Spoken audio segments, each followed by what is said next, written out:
ഞാൻ ഈ വീഡിയോസൊക്കെ ഉണ്ടാക്കുന്നത് ജോബ് ഇന്റർവ്യൂവിൽ കോൺസെൻട്രേറ്റ് ചെയ്യുന്ന ഒരാൾക്ക് വേണ്ടിയിട്ടാണ്. അപ്പോൾ ജർമ്മൻ ജോബ് ഇന്റർവ്യൂവിൽ വരാവുന്ന ക്വസ്റ്റ്യൻസും അതിലെങ്ങനെയാണ് ഒരു സെൽഫ് ഇൻട്രൊഡക്ഷൻ പറയാന്നുള്ളതും ഞാൻ പറഞ്ഞിട്ടുണ്ട്. പിന്നെ ഏറ്റവും കൂടുതൽ കമന്റ്സിൽ ഞാൻ കണ്ടതാണ് ഞാൻ പറയുന്ന പ്രൊണൗൺസിയേഷൻ തെറ്റാന്നുള്ളത്. ശരിക്കും പറഞ്ഞാൽ അത് തെറ്റാന്ന് എനിക്കും അറിയാം. പക്ഷേ ഈ പ്രൊണൗൺസിയേഷൻ തെറ്റാണെന്ന് വിചാരിച്ചിട്ടാണ് ഞാൻ ഇത്രയും കാര്യം ജർമ്മൻ പറയാണ്ട് കുത്തിരുന്നത്.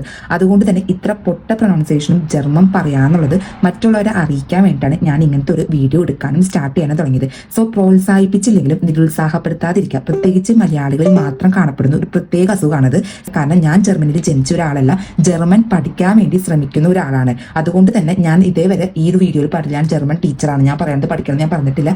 ഇങ്ങനെയും പഠിക്കുന്ന ആൾക്കാരുണ്ടെന്ന് മറ്റുള്ളവരെ അറിയിക്കാൻ വേണ്ടിയിട്ടുള്ള ജസ്റ്റ് ഒരു വീഡിയോ ആണ് കേട്ടോ ഇത്. അപ്പോൾ നമുക്ക് ഇവിടെ തുടങ്ങാനുള്ളത് എങ്ങനെയാണ് ഒരു ജർമ്മൻ സെന്റൻസുകൾ ഉണ്ടാക്കുന്നത്. ജർമ്മൻ സെന്റൻസുകൾ ഉണ്ടാക്കാൻ പലതരത്തിലുള്ള ഗ്രാമർ റൂൾസ് ഉണ്ട്. ഞാൻ ഇപ്പോൾ ജർമ്മൻ ഇന്റർവ്യൂക്ക് വേണ്ടി പഠിച്ചാക്കുന്ന ഒരേ ഒരു ഗ്രാമർ റൂൾ എന്ന് പറയുന്നത് subject plus verb plus rest. അതാണ് ഞാൻ പഠിച്ചാക്കുന്ന ഒരു ഗ്രാമർ റൂൾ എന്ന് പറയുന്നത്. അപ്പോൾ